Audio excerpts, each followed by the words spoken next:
Assalamualaikum warahmatullahi wabarakatuh. Sampurasun. Mugia rahayu, sagung dumadi. Salam damai seluruh alam. Alhamdulillah syukurillah teman-teman, kita berjumpa lagi. Jangan bosan ya. Ini masih 3 video masih bersama Punta Dalmara ya.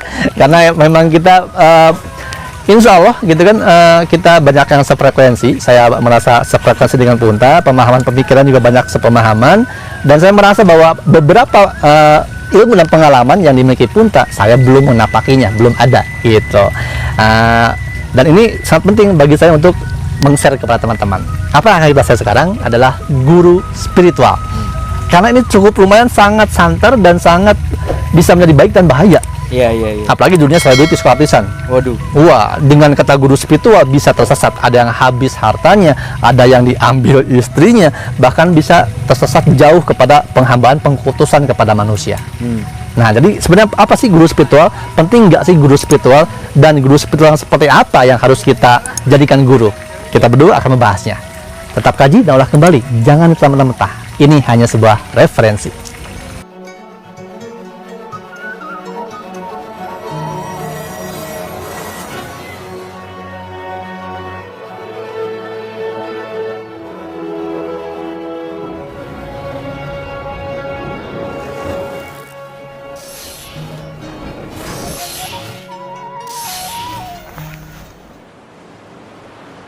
Alhamdulillah syukurillah, terima kasih teman-teman sudah setia menyaksikan dan ingin menyimak nih ya sampai akhir tentang guru spiritual.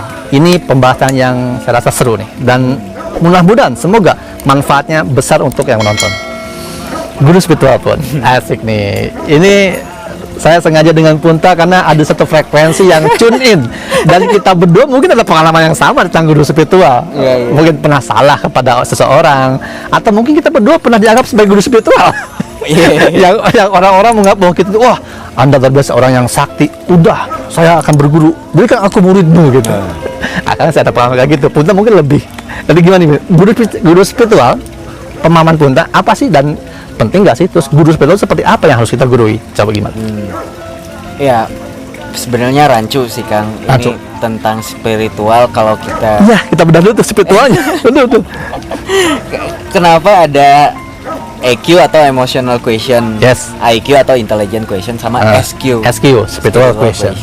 Berarti kan ranah sana gitu ya, orang sana juga berarti Orang barat juga tahu tuh. udah mengetahui bahwa spiritual question itu penting.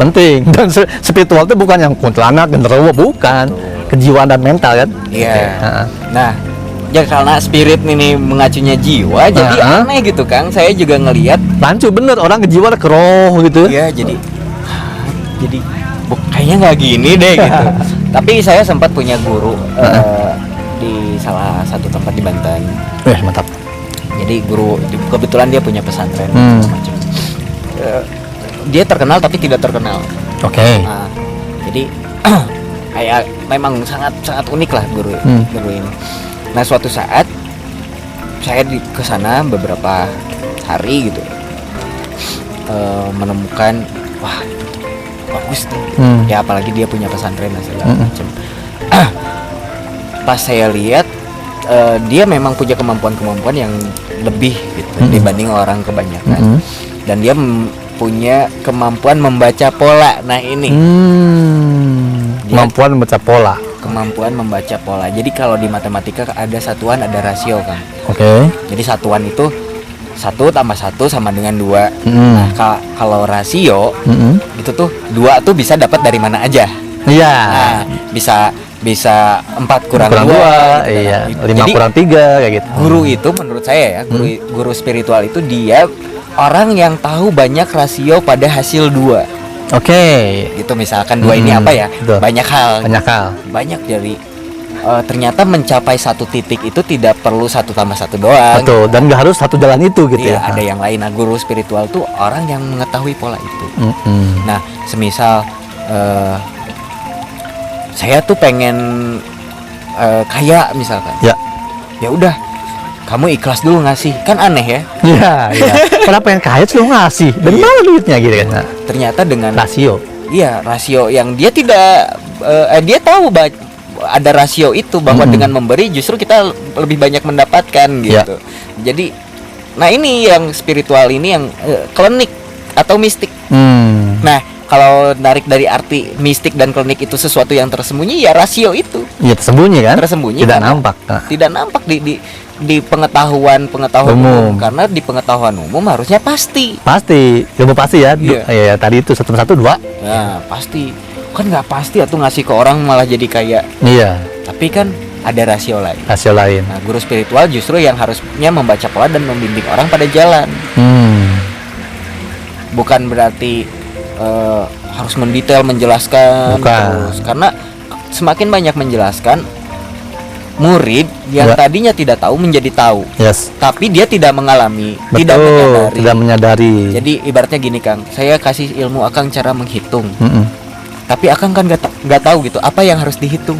Iya, ini itu buat apa juga? Nah, iya. Ya sama kayak kita sekolah kan gitu. Iya. Dihitung 1 + 1.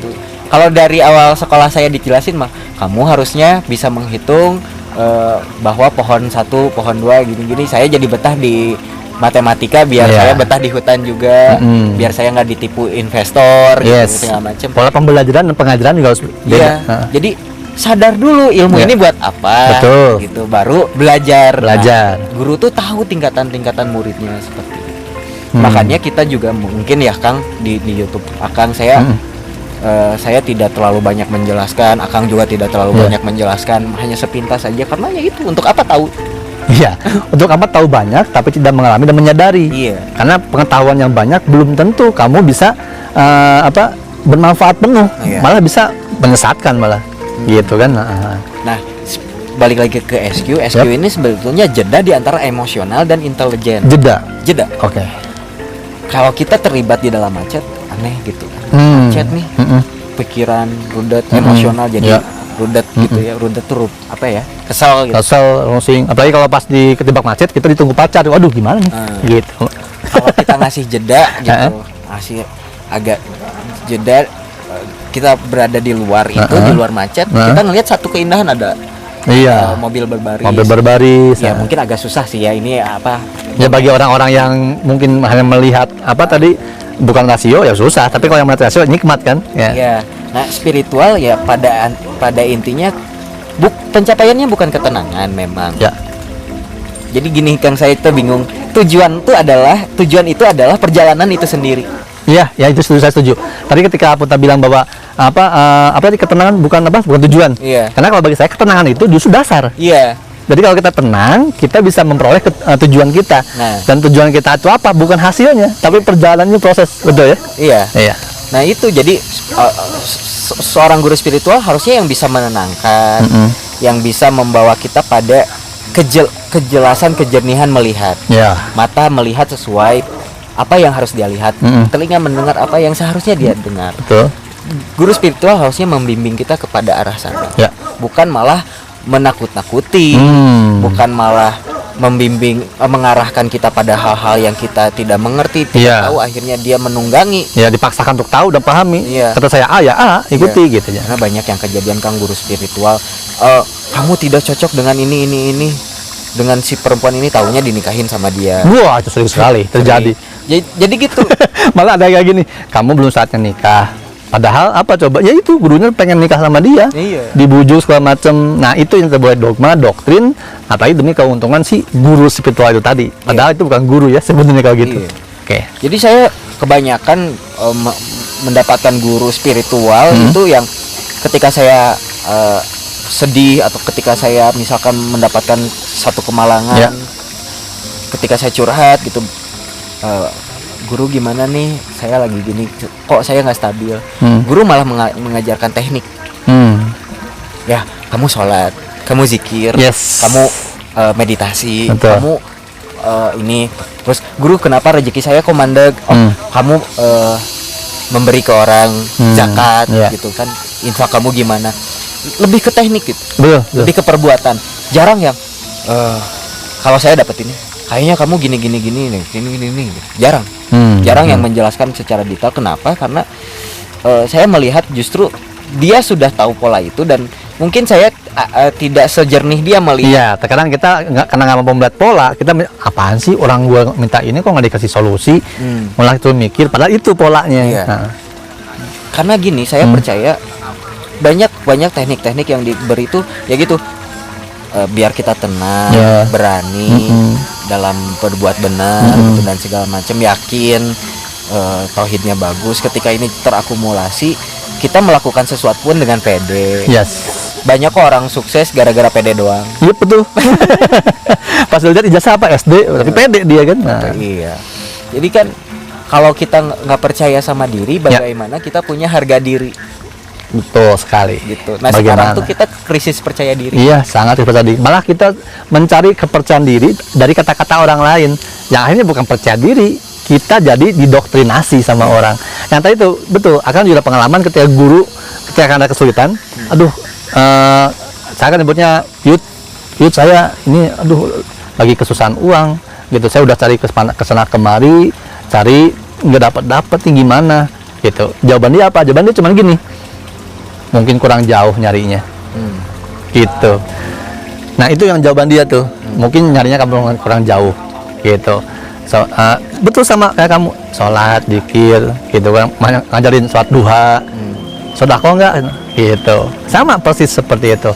Dan betul apa yang tadi Punta sampaikan, bahwa guru spiritual itu bukan yang seseorang yang memberikan solusi langsung tanpa muridnya pahami, alami dan menyadari gitu kan, tapi memberikan jalan, membukakan jalan. Solusi dari mana? Kita sendiri yang mencarinya itu, menemukannya sendiri gitu. Nah sekarang fenomena guru spiritual tidak seperti itu kebanyakan, dan sayangnya banyak orang-orang yang tidak terbuka tentang hal itu, tidak sadar.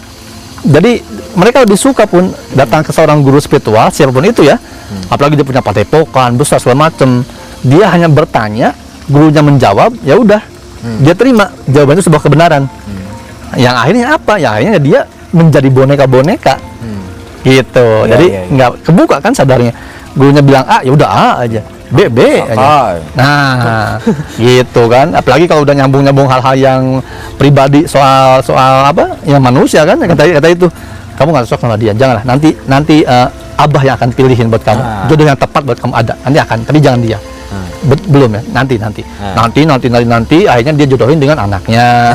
Atau nanti ternyata kamu itu sebenarnya dipersiapkan, dilahirkan kembali untuk menikah dengan Abah. Karena Abah adalah ini, kamu adalah ini, akhirnya kan. Karena udah terdoktrin kuat, akhirnya menikah lah. Banyak kayak gitu. Atau dengan cara apa? Selain kepentingan pribadi pernikahan, ada yang menggiring kepada arah keuntungan material. Sehingga murid-murid itu banyak yang rela memberikan uang segini. Kalau sodako kan jelas kemana, tapi kadang kan kamu harus memberikan mahar sekian. Ini untuk bukan salah saja, tapi penerapannya kan yang salah. Untuk sajian ini, sajian itu, sajian ini, kamu harus ini segala macam. Yang akhirnya bukan untuk mencerdaskan, menyadarkan, tapi untuk menyesatkan secara nggak langsung, menjerumuskan. Yang dikhawatirkan itu pun guru spiritual. Itulah kenapa kita bahas ini, guru spiritual itu ya, kita angkat. Jadi kalau menurut Punta nih, kalau indikator ya, kita bicara indikator. Bagaimana cara kita mengetahui dia adalah guru spiritual yang benar, atau dia hanya mendoktrinasi dan mengambil keuntungan, kepentingan pribadi. Karena terkadang di awal pasti bagus-bagus awal-awal tuh, ya kan? Apalagi kita udah menjabarkan indikatornya. Nanti guru-guru itu kan nonton, wah gua harus kayak gini, pura-pura sesuai dengan dia bilang, supaya nggak terdeteksi gitu. Nah, menurut Punta nih, yang pengalaman Punta aja, indikator guru spiritual yang benar kan yang tahu pola-pola. Tapi kan pola-pola itu kita nggak langsung tahu secara kasat mata. Secara kasat mata aja. Menurut Punta gimana? Indikator guru spiritual yang benar? Kalau saya bukan ke guru sih, lebih ke kita yang ingin mencari guru. Jadi kunciannya di kita. Kita jujur dulu. Kita jujur pada diri sendiri. Untuk apa kita punya guru spiritual? Iya, untuk apa? Untuk apa dulu? Kalau misalkan untuk tempat sharing, tempat mencari tahu apa yang salah di diri kita, misalkan yang apa kayak orang bisa ngasih tahu, oh kamu tuh kurang tenang, kamu tuh ini ya boleh cari guru spiritual. Tapi kalau misalkan mau cari ilmu yang lebih dalam, ya silahkan gitu. Ke yang maaf ya, menganggap lebih tahu lah gitu yang maaf ya, yang perdukunan kayak gimana Ya. ya silahkan, maksudnya saya nggak akan ngelarang baik dan buruk seperti apa gitu, saya juga nggak tahu yang baik mana yang buruk mana, Iya. tapi jujur aja pada diri sendiri. Nah ketika ditipu atau ketika menemukan orang yang Salah? salah, ya itu adalah satu pelajaran juga buat Konsekuensi ya? dia. Ya saya nggak mau memangkas karma orang atau memangkas Oh iya. eh, Betul. tapi ya kalau mau ini ya buat apalah gitu, punya guru, toh guru terbaik adalah pengalaman. Iya. Pengalaman terbaik itu dari guru sejati ya Iya. kan, guru spiritual. Betul. Jadi kalau misalnya kita balik kalau nanya indikator, ya kembali bukan nanya indikator ke orang lain, indikator kepada diri kita sendiri. Kita untuk apa mencari guru spiritual dan apa yang kita butuhkan dari seorang guru spiritual. Ya kebanyakan mah nggak jujur, pengen praktis, pengen kaya cepet, Simple. pengen Kamu jodoh cepet. Nah, itu dia. Iya. Pengen bypass ya. Iya. Ya kan? Kebanyakan cari guru spiritual tuh buat itu. Buat itu. Nah, padahal kan buat itu, bukan itu. Iya. Betul. Itu yang kita perlu sadari tuh. Jadi kalau tanya indikator, betul kata Punta tuh. Saya juga benar nggak berani dan nggak tega atau bukan hak kita untuk memangkas karma orang lain, perjalanan orang lain. Kalau kita bilang bahwa gini, nanti orang yang di sana melakukan itu yang pertama akan mengganggu wilayah privasi mereka dan siapa tahu itu mereka perjalanan karmanya. Kita pangkas, siapa kita? Itu kan udah ada ketentuan Tuhan. Iya betul. Gitu. Jadi yang terbaik adalah kembali indikator dari kamu sendiri, ukur untuk apa kamu butuh guru spiritual, ya kan? Apa? Kalau kamu mencari guru spiritual dan ternyata semuanya itu ada pada diri kamu yang kamu butuhkan, ya udah, gitu. Kenali diri kamu dulu, Betul. karena semua ada pada dalam diri kita. Asal kita nggak males mikir, nggak males olah rasa, nggak malas usaha, bertanya boleh, betul, bertanya pada siapapun yang dianggap bisa menenangkan apa yang kita bingungkan misalnya. Tapi jangan selalu datang kepada orang yang ketika ucapan dia tuh bagus kita langsung wah tersugesti. Ambil ucapan yang bagus dari siapapun, Iya betul. gitu. Lalu kita ambil kembali, kita ramu menjadi keyakinan kebenaran kita sendiri, Betul. agar kita tidak mengkultuskan siapapun itu dan kita tidak jadi boneka-boneka yang hanya menurut oleh satu orang. Betul. Kita jadi menjadi hilang jati diri. Itu saja mungkin ya punya, karena ini juga kameranya sudah mati. Jadi mohon maaf teman-teman, ini saya tutup closing ngobrol dari ini mau akhir nih, nggak ada gambarnya, mungkin nanti akan saya kasih gambar lain. Yang pasti ini saat ini sekian dulu soal guru spiritual, mungkin nanti ada sambungannya kalau diperlukan dan teman-teman minat. Yang pasti tetap kaji dan olah kembali ya. Jangan ditelan-mentah-mentah. Jaga hati, jaga pikir, jaga rasa, dan jangan takut. Punta Damara, Reja Rahasia, sampai ketemu lagi. Selamat berkah melimpah untuk kita semua. Wassalamualaikum warahmatullahi wabarakatuh. Salam damai seluruh alam.